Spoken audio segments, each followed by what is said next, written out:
Merci Olivier, bonsoir à tous, bonsoir à toutes. Merci de m'accueillir pour un partage tout simple, sans prétention, autour d'un personnage de la Bible, un certain Joseph. Je pense que le volume est un tout petit peu fort. Il faudra le baisser un tout. Ah voilà, je crois que c'est pas mal. Et si on pouvait me passer sur mon diaporama? Merci beaucoup. Je suis martiniquais. Bon, je suis un martiniquais un petit peu, enfin, pas tout à fait accompli dans le sens que je suis né à Saint-Julien-en-Genevois, mais enfin on fait ce qu'on peut. Et dans le pays d'où je viens, malgré tout, quand on veut se saluer, on dit ça ou fait, qui pourrait se traduire par comment te portes-tu? Comment vas-tu? Et typiquement, les gens répondent en créole, moi là, oh ça va, ou bien ça camaché, ça va fort, ça va, ça camaché. J'ai donc eu une grosse surprise en apprenant que cette expression était surtout employée au temps de l'esclavage par les contremaîtres. Ça ou fait se traduit littéralement par qu'as-tu fait? On est dans le passé. Qu'est-ce que tu as fait? Autrement dit, quelle est la quantité de travail que tu as abattu? Quelle est la quantité de canne que tu as coupée? Et si jamais le travail n'était pas satisfaisant pour le contremaître, alors c'était les punitions. Et parmi les punitions, il y avait une punition qui consistait pour l'esclave à être à genoux, au soleil, torse nu, une pierre dans chaque main, et il devait taper les pierres à intervalles réguliers. Et si jamais il avait des crampes et qu'il s'arrêtait, le contremaître arrivait derrière parce qu'il n'entendait plus le bruit des pierres qui claquaient et le cinglait avec un fouet, une lanière ou que sais-je. Figurez-vous que j'ai rencontré dans certaines églises, à majorité antillaise, en région parisienne, des personnes d'un certain âge qui ont été punies comme cela. C'est-à-dire que l'esclavage est fini depuis 1892, quelque chose, enfin ça fait un siècle et demi que l'esclavage n'existe plus officiellement, mais il y a des gens vivants qui ont été punis à la manière des esclaves. Pourquoi? Parce que, comme nous l'avons vu hier, nous n'inventons pas notre humanité. Il y a une partie de notre humanité que nous modelons, que nous créons, que nous inventons. Et il y a une partie de notre humanité dont nous héritons. Et je fais partie de la génération, mon arrière-arrière-grand-père était un esclave, et je fais partie de la génération qui a arrêté les punitions corporelles pour les enfants, pour les punir. Il a fallu un siècle, alors je ne généralise pas mon cas, mais il a fallu un siècle et quelques pour passer des punitions d'esclaves telles que celles que vous voyez ici à une éducation où on a arrêté l'APC, on ne donne plus de coups aux enfants. Et ça marche. Contrairement à ce que j'avais dans la tête, ça marche. Et je rends hommage à ma femme, qui est éducatrice de jeunes enfants et qui a donc fait évoluer le modèle éducatif. Parce que, je ne sais pas moi, je ne sais pas pour vous, mais comme beaucoup d'adultes de mon âge, ou un peu plus, si on défiait un peu trop les parents, il y avait une tarte qui partait, ou une taloche derrière la tête. Voilà. Beaucoup de gens ont été éduqués comme ça, mais il y a moyen de changer les modèles éducatifs.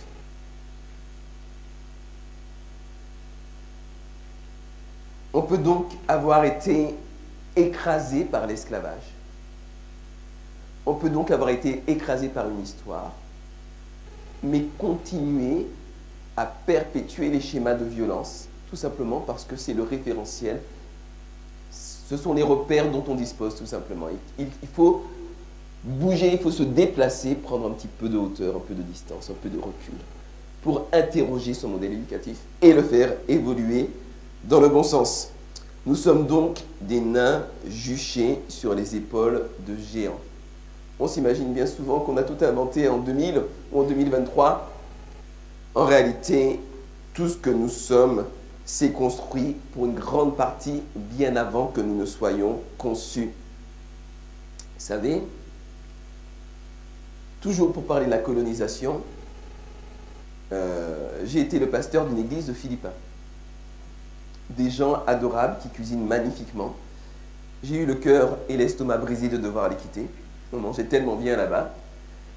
Et ces gens avaient été colonisés donc par des Espagnols et ensuite par des Anglais peut-être. Je ne sais plus dans quel ordre ça s'est fait. Mais ils avaient le même type de préjugés que beaucoup d'Antillais.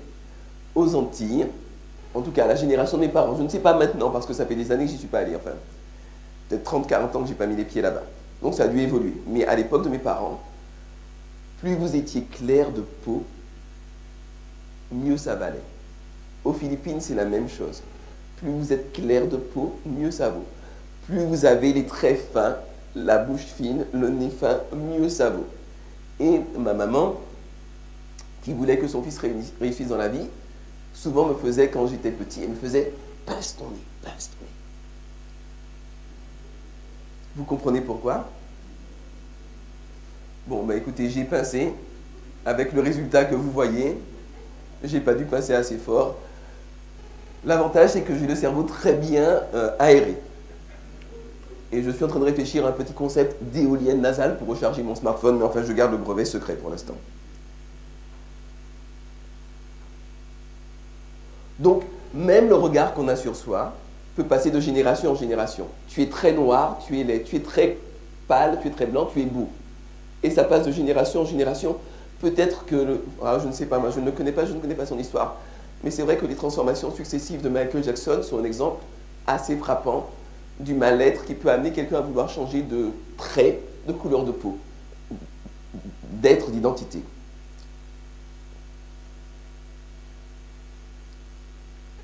Il y a donc une transmission de génération en génération, ce qu'on appelle une transmission transgénérationnelle. Et dans la Bible, donc, il y a un jeune homme, un beau jeune homme qui s'appelle Joseph, qui à un moment donné se retrouve au fond d'une citerne. Il a failli se faire assassiner par ses frères, qui n'en pouvaient plus de le voir chouchouté par le papa. Alors, il se pose des questions. Est-ce que ses frères lui en ont tellement voulu parce que le papa lui a offert un jour un superbe manteau multicolore? Alors, je ne sais pas qui porterait ça exactement aujourd'hui dans la rue. Je pense que moi, si je porte une tenue comme celle-là dans la rue, je me fais arrêter aussitôt par le raid. Mais à l'époque, c'était le top. C'était le top. La tenue multicolore, les encres, oui, on dit encre, colorant, pour colorer les vêtements. Colorant était très cher, très rare. Et donc, un vêtement multicolore offert était un signe d'amour intense et c'était une faveur extraordinaire qu'on octroyait à la personne. Et ses frères n'avaient pas eu ce manteau-là. Ça avait donc suscité la jalousie et Joseph a porté le manteau sans se poser de questions. Joseph, de surcroît, avait fait des rêves. Donc, on est dans des populations mésopotamiennes, sémites en l'occurrence, dans lesquelles les symboles et les rêves font partie de la vie de tous les jours et ont une importance très grande.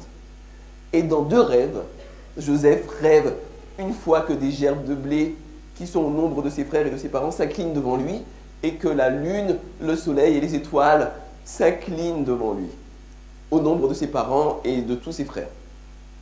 Et donc, cela va faire monter la rage encore un petit peu plus. Ça va faire monter la haine encore un petit peu plus. Joseph n'a pas été futé.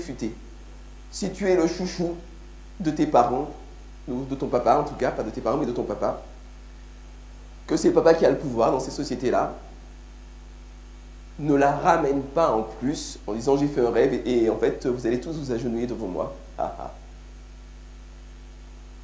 Et comme le patriarche est intouchable, au final, c'est Joseph qui va trinquer. Il est sur le point de se faire assassiner. C'est son frère aîné, qui s'appelle Ruben, qui va dire non, on ne va pas le tuer, on va le jeter dans une citerne et puis advienne que pourra.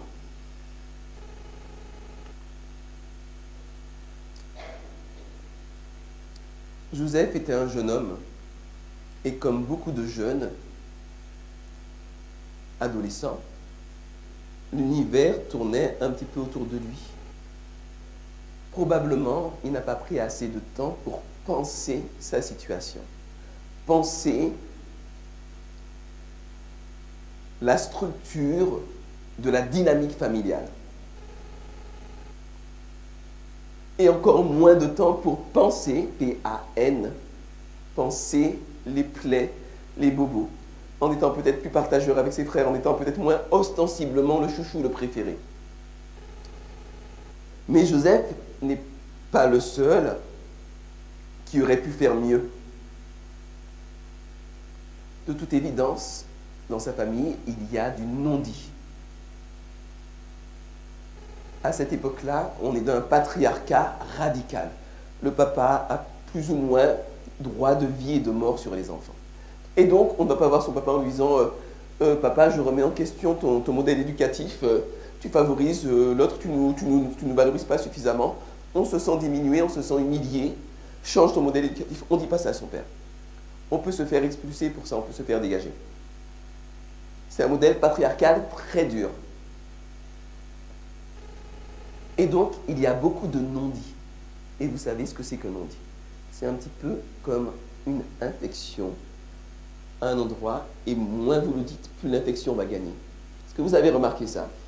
Est-ce que ça vous est déjà arrivé d'accumuler de la rancune contre quelqu'un, et puis cette personne, vous en pensez du mal, et de plus en plus de mal, mais vous ne parlez pas avec elle.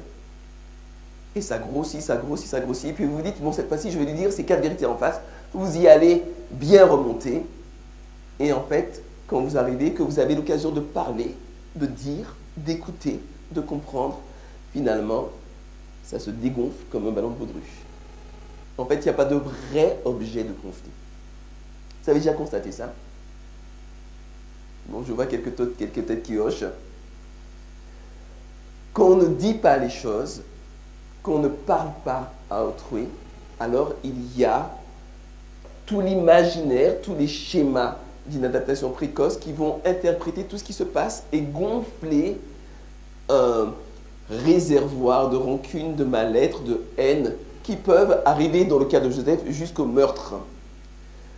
On se demande, on ne dit pas quelle a été l'influence de la mère de Joseph. Est-ce qu'elle a essayé de contrebalancer l'influence du père? On ne sait pas. Mais en tout cas, sa famille ne fonctionnait pas bien. Et c'est une des choses que j'aime avec la Bible. C'est que la Bible nous présente des personnes qui sont des gens comme vous et comme moi. Ce ne sont pas des gens qui sont meilleurs, ce ne sont pas des gens qui sont purs, à qui on ne peut rien reprocher. Ce sont des gens qui ont des secrets de famille, des familles dysfonctionnelles aussi. Parfois, ça marche bien. Parfois, ils ont du courage, parfois, ils n'en ont pas. Abraham, parfois, est très courageux. Parfois, il est très lâche. Ce sont des gens comme vous et comme moi. C'est une des raisons pour lesquelles je respecte la Bible. En fait, le conflit qui oppose Joseph à ses frères trouve son origine un petit peu plus haut. Parce que Jacob a été quelque peu maltraité par son propre père, qui lui préférait un certain Ésaü, son frère. Donc Ésaü était le frère un petit peu viril, le muscle très très très poilu, qui aimait chasser, enfin voilà, le genre de garçon qui va donner de la fierté à un père, mais Jacob était plus délicat, un peu plus avec les femmes, et son père, donc Isaac, préférait clairement Ésaü. Cette affaire-là, ça a généré beaucoup de tensions dans la famille. Parce que Jacob a arnaqué son frère. Il lui a échangé ses titres de propriété contre un plat de lentilles un jour où il avait faim. Il a volé la bénédiction que le père devait lui donner. Enfin, il a fait tout plein de choses. cette asymétrie de traitement, cette injustice a généré beaucoup de tensions dans la famille. Et finalement, Jacob a dû fuir pour ne pas se faire tuer par son frère. Et quand son frère l'a retrouvé, finalement, il a dû s'aplatir dans un certain sens pour pouvoir sauver sa peau. Et donc, Jacob était parfaitement conscient de tous les problèmes que peuvent générer une injustice, une inéquité de traitement dans une famille. Ça n'a pas empêché de reproduire le même schéma. Remarquerez. Et Isaac lui-même aurait dû peut-être mieux comprendre également l'importance de ne pas traiter ses enfants de manière inéquitable. Parce qu'il avait un demi-frère, Ismaël, qui était né avant lui. Mais lui était quelque part l'enfant légitime, si vous voulez, l'enfant de la promesse, l'enfant chouchou, attendu depuis des décennies. Et donc, Ismaël a été chassé quelque part, d'une certaine manière, avec Agar, sa maman, au désert. Et cette affaire-là, jusqu'à aujourd'hui, donne des problèmes, puisque les descendants d'Ismaël, les peuples arabes, les descendants d'Isaac, le peuple juif, se font la guerre jusqu'à ce jour. J'étais enfant, j'avais 5-6 ans, je comprenais à peine ce que j'entendais, mais il y avait déjà des guerres entre les Palestiniens et les Israélites, ou entre l'Égypte et Israël. Enfin, j'entendais ça à la télévision, à la radio. Et je vous ai parlé de l'histoire de Goliath. C'était déjà, voilà. Donc cette inéquité de traitement, ces malfaçons ont des répercussions de génération en génération. Non pas par la volonté de Dieu, mais par les mécanismes que le mal peut déclencher et entretenir dans les vies des êtres humains.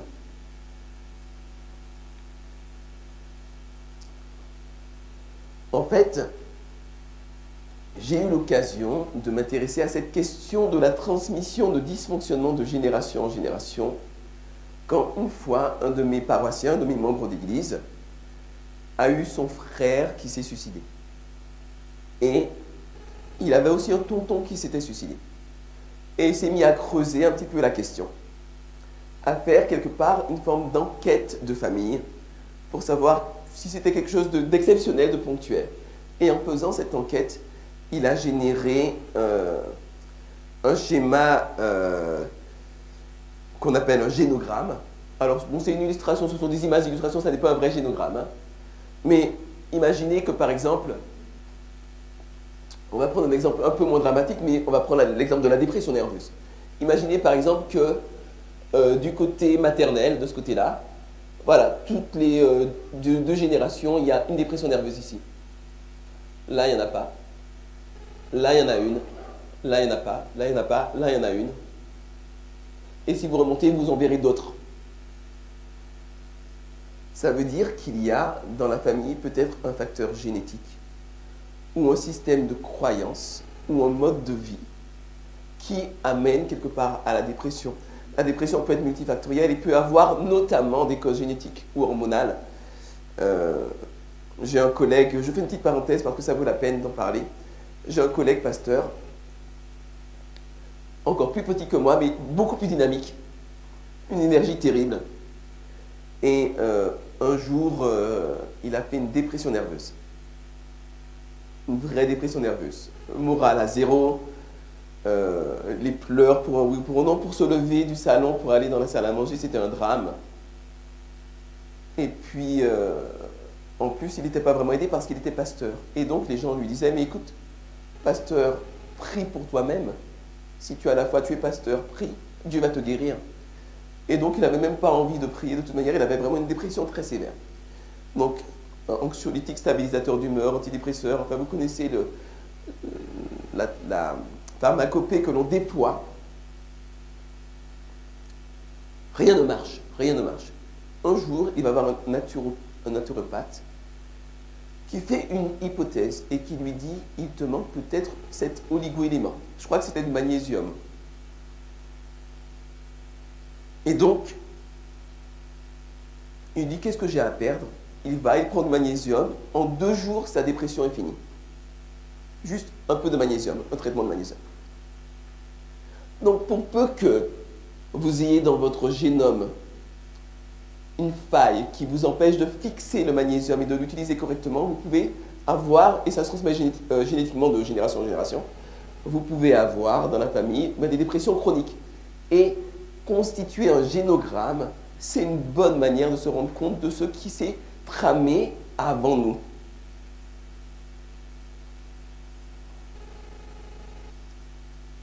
Est-ce qu'il y a eu, ça peut être en positif aussi, hein, qui a fait de très hautes études? Est-ce qu'il y a un profil de haut potentiel intellectuel dans la famille?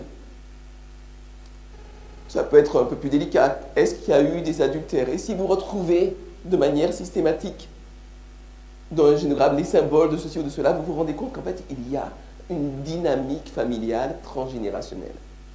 C'est très intéressant à visualiser. Parfois, il nous arrive des choses, on se retrouve dans des situations, dans des conflits, dans des souffrances, mais ces souffrances se sont construites peut-être 15 générations avant nous, ou 5 générations avant nous. Et interroger le passé peut permettre d'obtenir des clés pour sortir de ces malédictions transgénérationnelles. Vous savez, pour être beaucoup plus concret et beaucoup plus simple, on s'en est rendu compte un petit peu avec mon épouse.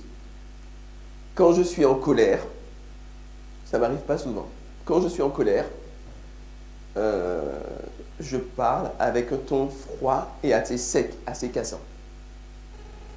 Quand je suis furieux, je deviens mutique. Je ne dis plus un mot. Je ne bouge plus. Alors là, ça veut dire que c'est la grosse rage. Là, je sens que vous êtes impressionnés. Et mon épouse, elle, c'est plutôt le côté, disons, plutôt l'antillaise, la maman antillaise qui a du tempérament. Quand elle est en colère, c'est plus manifeste que chez moi.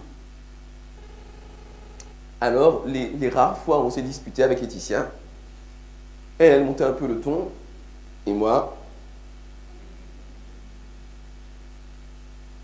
comme mon papa, comme sa maman. Sur un plan plus positif, je voyais mon papa, pour donner l'affection à ma mère, et il lui tapait dans le dos comme ça, vous savez. Il secouait le doigt dans ma mère. Moi, j'étais habitué, quoi. Et donc, quand on s'est marié avec Laetitia, bon, je lui ai tapé dans le dos. Laetitia, comme ça, elle me dit, mais attends, je suis pas ton chien, qu'est-ce que tu fais? Je dis, mais je te montre que je t'aime. Ah ben heureusement que tu m'aimes, parce que si tu m'aimais pas, qu'est-ce que ce serait? Comme mon papa. Comme mon papa. Les disputes également, ou bien les tensions, et là je vous amène à penser à vos propres couples, à vos propres familles, à vos propres modèles éducatifs. Je ne sais pas si vous avez remarqué, mais les tensions et les disputes ont bien souvent une certaine structure. Ça commence de telle manière, il y a un moment où ça va un petit peu dégénérer, où on va plus se comprendre et chacun va être un petit peu dans son... Enfin, ça dépend des couples. Mais chaque couple, finalement, va avoir des structures dans la dispute. Est-ce que vous me suivez bien? Est-ce que je suis clair? Ça se passe toujours plus ou moins de la même manière. Faites un petit peu de psychologie transgénérationnelle et vous allez vous rendre compte que bien souvent, dans beaucoup de familles, c'est arrière-grand-papa et arrière-grand-maman qui continuent leurs disputes dans nos vies à nous. Parce qu'on n'a pas suffisamment de recul, suffisamment de hauteur sur son fonctionnement, suffisamment de distance pour pouvoir interroger et se demander pourquoi est-ce que je fonctionne comme je fonctionne, comment est-ce que ces automatismes de tension se sont mis en place. Ça peut être pour du positif aussi, je parle du négatif parce que c'est ce qui blesse souvent, mais ça peut être du positif également quand vous avez des couples qui naturellement vont mettre en place des processus de résolution de conflits pacifiés, intelligents, respectueux, courtois, et qui vont le faire, j'en ai rencontré. Nous, on a dû apprendre. Mais j'en ai rencontré qui le faisaient naturellement parce que, de génération en génération, ça se transmettait. Mais c'est intéressant quand même, même quand ça se passe bien, d'interroger le comment se fait-il que je fonctionne comme je fonctionne en bien et ou en mal. Et que nous soyons dans une dynamique familiale, de couple ou relationnelle au travail. Comment est-ce que ça s'est construit? D'où est-ce que ça vient? Où est-ce que ça s'origine? Donc, Retenez cette phrase. Je la redis. Bien souvent, c'est arrière-grand-papa et arrière-grand-maman qui continuent leur dispute dans nos vies ou qui continuent à vivre au travers de nous.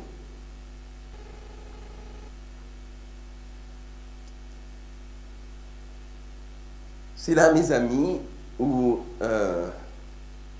la présence de Dieu, vivre dans la présence de Dieu, c'est un plus extraordinaire.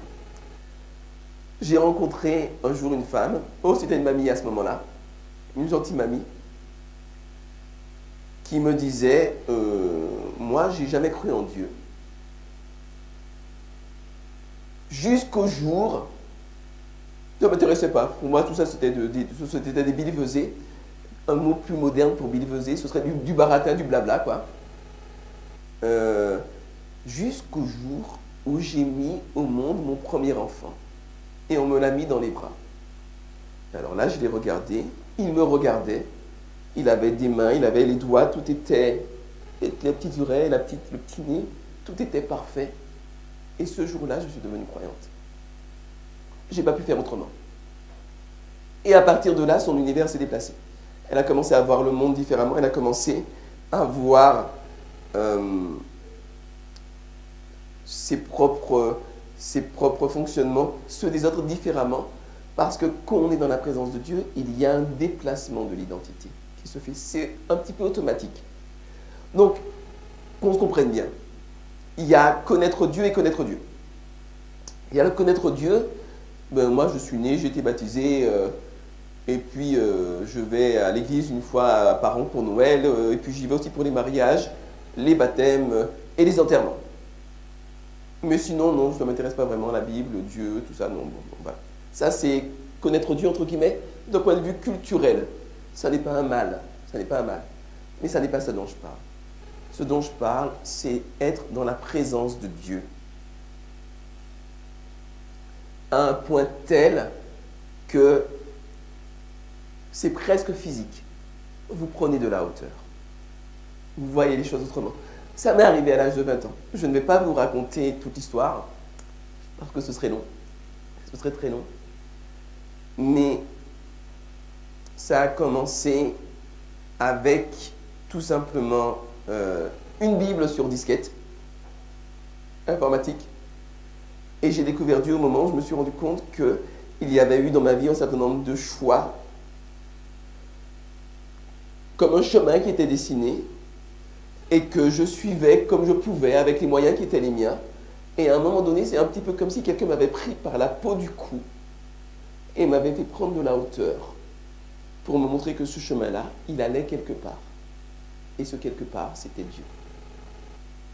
Je peux vous dire que quand j'ai découvert Dieu, ça a été quelque chose de très perturbant. Je n'étais pas content du tout.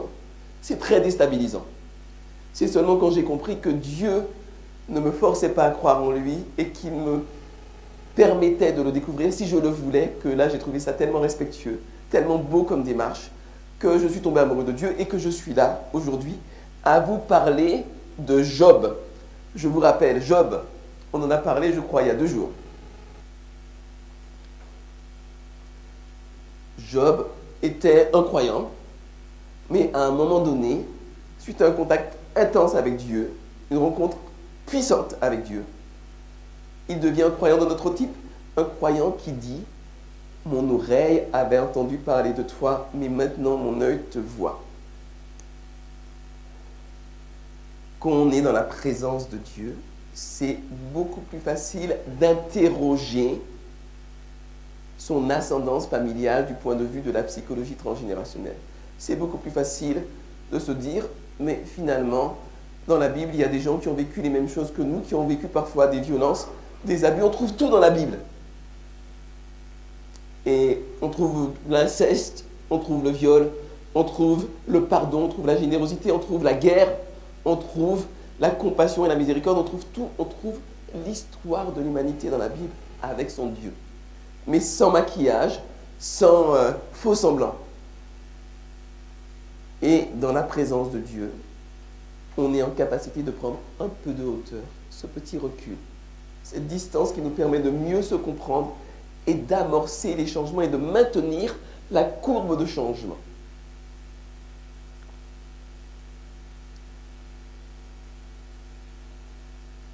Je l'ai dit, je tiens à le répéter.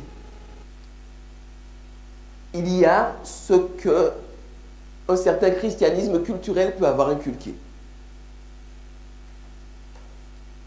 Moi, je me souviens, j'avais une amie qui avait été élevée, et c'est vrai de n'importe quelle religion, y compris la mienne. Je veux dire, donc je ne vise aucune religion en particulier, je critique personne, mais je raconte des histoires.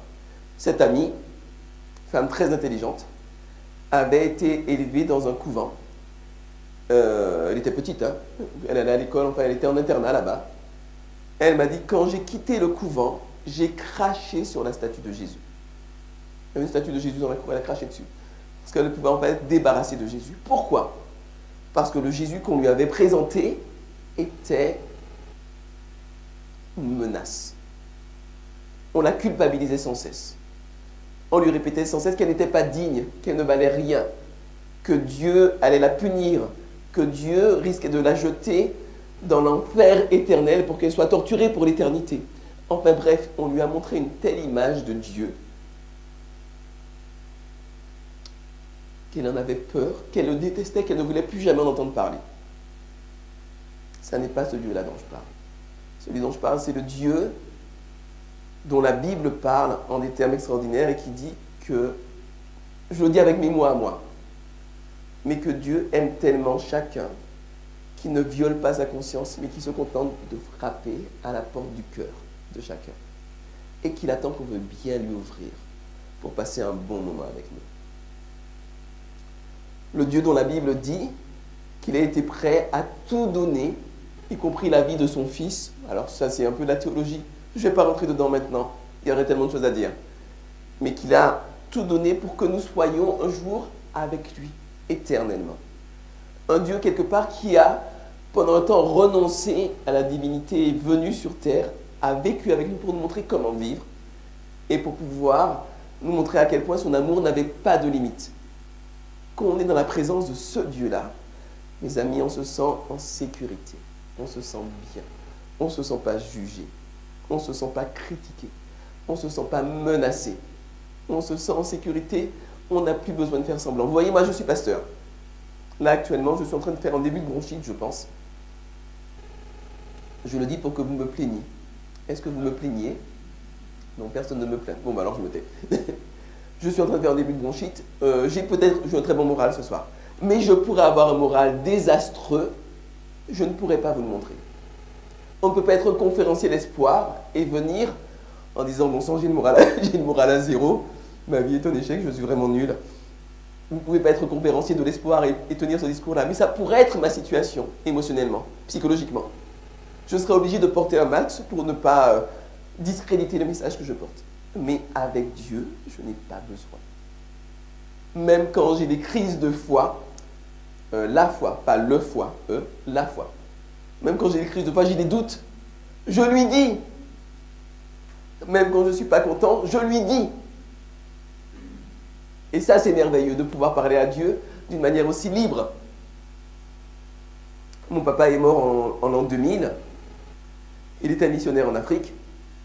Mais j'ai crié sur Dieu, enfin, je l'ai enguirlandé, quoi. Mais c'est quoi ce bazar? Il était missionnaire, tu ne l'as pas protégé, tu ne fais pas ton travail, patati.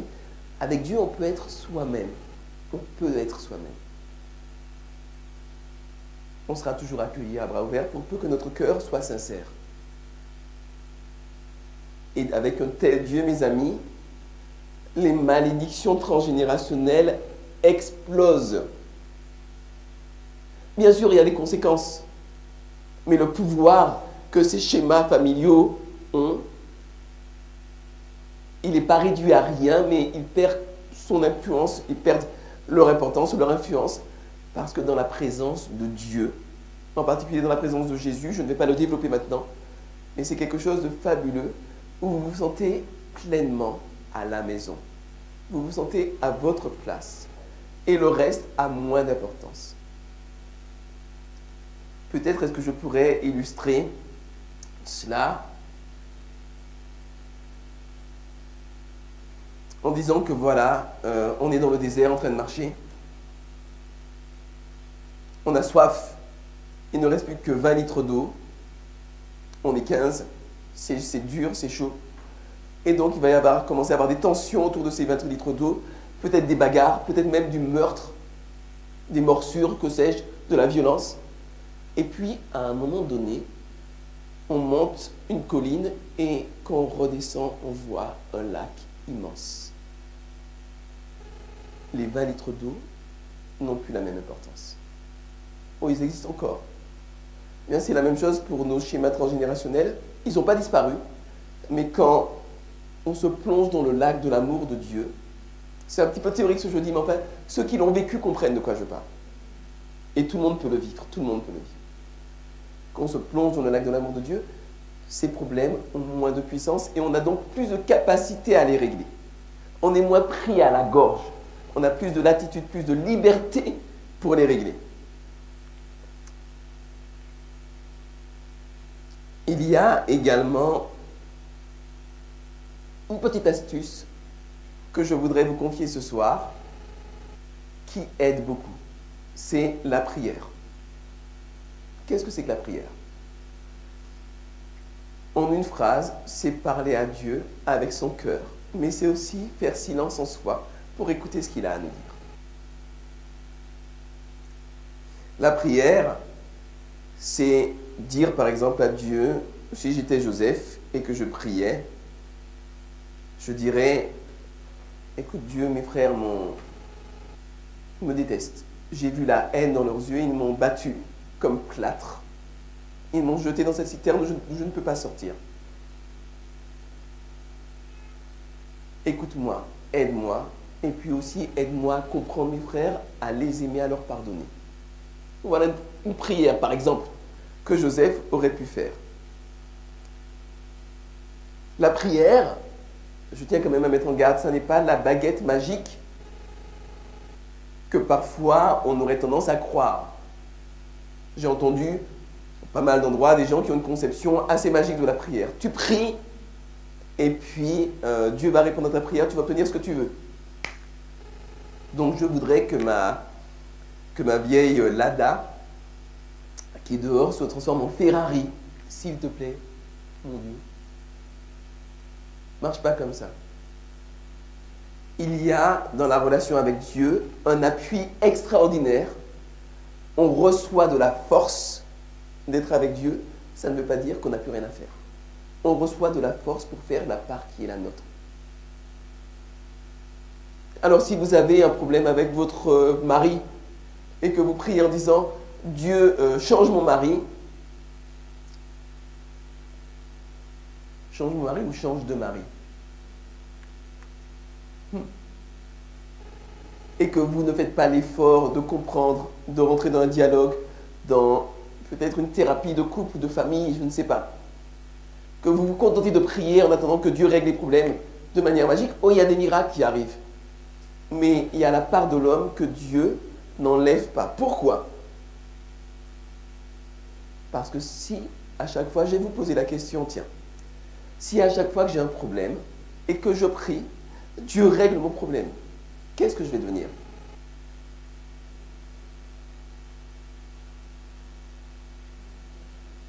Je n'ai pas entendu. Alors je vais vouloir, par exemple, imposer ma vision du monde à tout le monde et je vais vouloir que les choses soient toujours comme je veux. Ça, c'est un exemple. Mais si dès que j'ai un problème avec, je ne sais pas, par exemple, mes enfants, règle le problème avec mes enfants. Moi, de mon côté, quelle capacité est-ce que j'acquiers? Aucune. Aucune. Si je dis Seigneur, remplis mon frigo, remplis mon compte bancaire, refais-moi pousser les cheveux, enfin, je fais des tas de prières comme ça et puis que Dieu satisfait toutes ces prières-là, je ne vais pas travailler, je ne vais rien apprendre, je ne vais pas acquérir de compétences, je ne vais pas grandir, je serai un incapable. Si Dieu faisait tout ce que je voulais, répondait à toutes mes demandes, je serais incapable de faire quoi que ce soit. Mais dans la présence de Dieu, je peux apprendre à tout dépasser. L'apôtre Paul, peut-être que vous ne connaissez pas l'apôtre Paul, c'est un grand homme de la Bible. Il dit « Je peux tout par celui qui me fortifie. » Je peux tout avec l'appui de Dieu. Je peux tout faire. Je peux dépasser les problématiques. Je peux vivre dans la misère, je peux vivre dans la richesse, je peux vivre dans la santé, je peux vivre dans la maladie, parce que Dieu est mon appui. Mais il ne dit pas que Dieu fait tout à sa place et que Dieu lui ôte les outils de la main pour faire le boulot à sa place. Il peut tout. Il peut dépasser les choses et nous pouvons tout également par celui qui veut nous fortifier, Dieu. Alors mes amis, je voudrais vous laisser un petit verset de la Bible que j'aime bien. Si quelqu'un d'entre vous manque de sagesse, qu'il la demande à Dieu, qui donne à tous simplement sans reproche, et la sagesse lui sera donnée. Vous savez, se rendre compte qu'on n'a pas assez de sagesse et la demander à Dieu, c'est un signe de quoi? Dites-moi. C'est un signe de quoi? C'est un signe, c'est le début de la sagesse. Se rendre compte qu'on manque de sagesse, c'est le début de la sagesse. La sagesse d'identifier les problématiques qui peuvent être les nôtres au niveau de notre identité. La sagesse de déployer les efforts qu'il faut, parce que faire de la psychotransgénérationnelle, ça demande des efforts, ça demande du temps. Tout le monde n'en a pas besoin, je ne dis pas que tout le monde doit en faire. Mais dans certains cas, ça peut être une aide précieuse. Et demander à Dieu la sagesse de déployer les efforts qu'il faut pour aller se renseigner, interroger, questionner le socle de notre identité individuelle pour pouvoir, avec Dieu, se réinventer, renaître, grandir, évoluer. Je vous remercie de votre attention. Je crois que maintenant, c'est le temps de questions. Si je me souviens bien. Alors, est-ce que vous avez des questions ou des remarques? Oui? Est-ce qu'on peut amener le micro?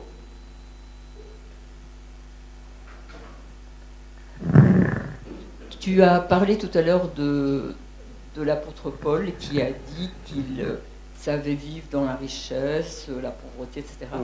Ce que j'aime beaucoup dans le verset dans lequel il dit ça, c'est qu'il dit qu'il l'a appris. Oui. Est-ce que tu veux développer alors? Ça n'est pas quelque chose d'instantané. Et tu parlais tout à l'heure de découvrir la présence de Dieu, de vivre dans la présence de Dieu. C'est un apprentissage qui n'est pas simple, qui n'est pas douloureux, qui suppose une confiance et une confiance qu'on apprend. Merci beaucoup. Et ce qu'il y a de beau également, donc j'ai rien à ajouter de plus, je crois que tu as bien dit les choses. La seule chose que je dirais, ce qu'il y a de beau, c'est que chacun avance à sa propre vitesse et que Dieu est extraordinairement patient, tolérant et ouvert. Est-ce qu'il y a d'autres questions, d'autres remarques?